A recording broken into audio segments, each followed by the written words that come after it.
తండ్రి కొడుకులుగా మేమిద్దరం చాలా సినిమాలు చేసాం. బొబ్బుల రాజా, యావండి ఆవిడ వచ్చింది, ఘటన, వినోదం, దేవుడు, ఇలాంటి సినిమాలు. ఒక సీన్ ఇచ్చి ఇంప్రవైజ్ చేయాలంటే సీన్లో విషయం లేకపోయినా కూడా అతను ఎంత బాగా ఇంప్రవైజ్ చేస్తారు, సీన్ పనిచేస్తారంటే అలాంటి నటులు వేల మీద ఎక్కువ. కోటబాబు దగ్గర నుంచి నాలాంటి ఆర్టిస్టులు చాలా నేర్చుకున్నాం. ఎప్పుడు చూడాలనిపించిన రారా ఒక్కనే ఉన్నాను ఇంట్లో బోర్ కొడుతుంది. ఈ మధ్యలో కూడా వచ్చాలే నేను చాలాసార్లు.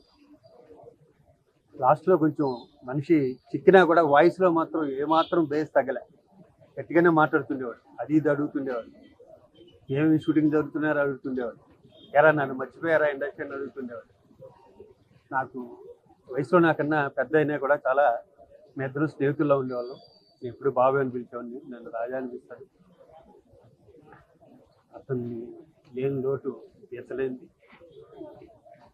కొన్ని అతను చల్లగా ఉండాలని దేవుని అంత్యక్రియల విషయాలు వాళ్ళ ఫ్యామిలీ మెంబర్స్ వచ్చి చెప్తున్నారు. ఎందుకంటే కోట శంకరరావు గారు ట్రైన్లో ఉన్నాడు, అక్కడ అరుణాచల్ నుంచి ఎక్కడి నుంచి వస్తున్నాడు. వాళ్ళ ఫ్యామిలీ మెంబర్స్ అందరూ డిసైడ్ చేసుకున్నాక చెప్తారు. ఈ రోజే ఉంటుంది అనుకుంటున్నాను. Very, very sad day. To us, to me, Suresh Productions, Venkatesh, my father ki, he's been very, very close person. మా కంపెనీలో చాలా సినిమాలు చేశారు. Some extraordinary films, Ahana Pendanta, Ganesh, Venkatesh, Shatru. Really అంటే ఆయన యాక్ట్ చేస్తుంటే it was a joy watching him act. నాటకాల్లో ఉండి వర్కింగ్ ఎల్స్వేర్ ఒక ప్యాషన్ని డ్రైవ్ చేసుకునేదానికి comes in to the movies and becomes so successful.